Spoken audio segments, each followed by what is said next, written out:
मध्ये माझ्या प्रिय भाविकांनो, परमेश्वराच्या दृष्टीने अति मौल्यवान आणि अगदी महत्वाची व्यक्ती कोण आहे?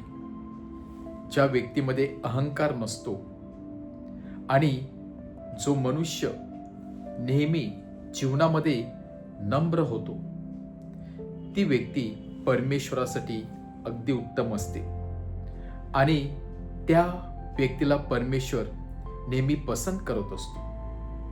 बायबलमध्ये आपल्याला एक नम्र व्यक्ती म्हणून बाप्तिस्मा करणाऱ्या योहानाचं उदाहरण परमेश्वर ठेवत आहे. स्वतः प्रभू येशू ख्रिस्त या बाप्तिस्मा करणाऱ्या योहानाची वाहवा देखील करत आहे, केवळ आणि केवळ एका कारणामुळे की त्याने स्वतःला कधीही उंच केलं नाही. पुष्कळ संध्या त्याला आल्या, पुष्कळ ऑपॉर्च्युनिटी त्याच्याकडे होती यहुदी समाजामध्ये नाव लौकिक कमावण्याचं, सगळ्यांच्या देखत सगळ्यांच्या डोळ्यासमोर स्वतःला उंच करण्याचं. कारण कोणालाही ठाऊक नव्हतं की मसाया कोण होता आणि कसा दिसत असे. आणि जवळजवळ जास्तच लोक बाप्तिस्मा करणाऱ्या योहानाला मसाया समजत होते, तारणारा समजत होते. आणि एवढी सत्तेची बाजूला असताना देखील, सत्ता बाजूला असताना देखील बाप्तिस्मा करणारा योहान या सत्तेवरती लाथ मारतो. बाप्तिस्मा करणाऱ्या योहानाच्या मनामध्ये कुठल्याही प्रकारची अहंकाराची भावना येत नाही, कुठल्याही प्रकारची स्वतःला उंच करण्याची भावना येत नाही. तर तो जसा होता तसाच नम्र बनतो आणि म्हणूनच त्याच्या त्या नम्रतेमुळे स्वतः प्रभू येशू ख्रिस्त आश्चर्यचकित होत आहे व त्याची वाहवा करत आहे. आणि म्हणूनच आजच्या शुभवर्तमानामध्ये परत एकदा बाप्तिस्मा करणाऱ्या योहानाचे शिष्य आणि यहुदी यामध्ये थोडंसं संभाषण होत आहे, चर्चा होत आहे. कारण एका बाजूला बाप्तिस्मा करणारा योहान लोकांना पश्चातापाचा बाप्तिस्मा देत होता, दुसऱ्या बाजूला प्रभू येशू ख्रिस्त लोकांना बाप्तिस्मा देत होता. आणि त्यामुळे योहानाचे शिष्य थोडेसे घाबरले. कदाचित आता आपलं कार्य थांबणार आहे, कारण आपल्याप्रमाणेच कुणीतरी बाप्तिस्मा करत आहे. तेव्हा ते येऊन योहानाला कंप्लेंट करतात की तुमच्याप्रमाणे अजून एक व्यक्ती बाप्तिस्मा करत आहे.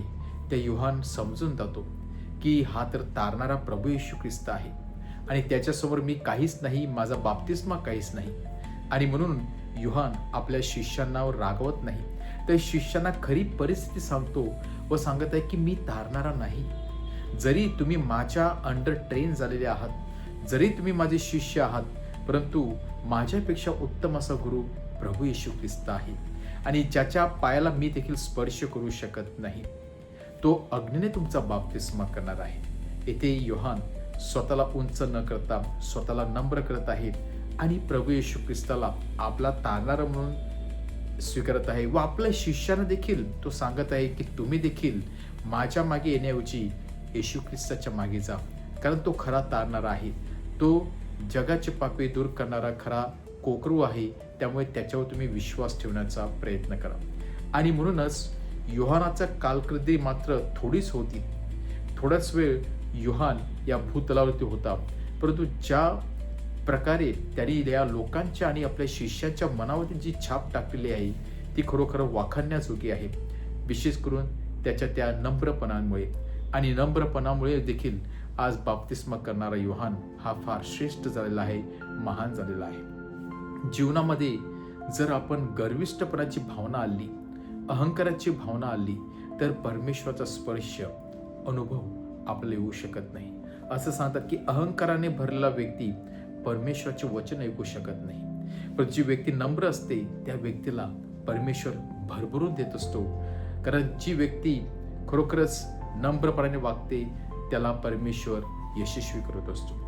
बाप्तिस्मा करणाऱ्या योहानाप्रमाणे आपण देखील जीवनामध्ये नम्रपणाची भावना घेऊया, आपण पण नम्रपणाची बाजू घेऊया आणि नक्कीच आपल्या त्या नम्रतेकडे पाहून परमेश्वर आपल्याला यशस्वी करणार आहे.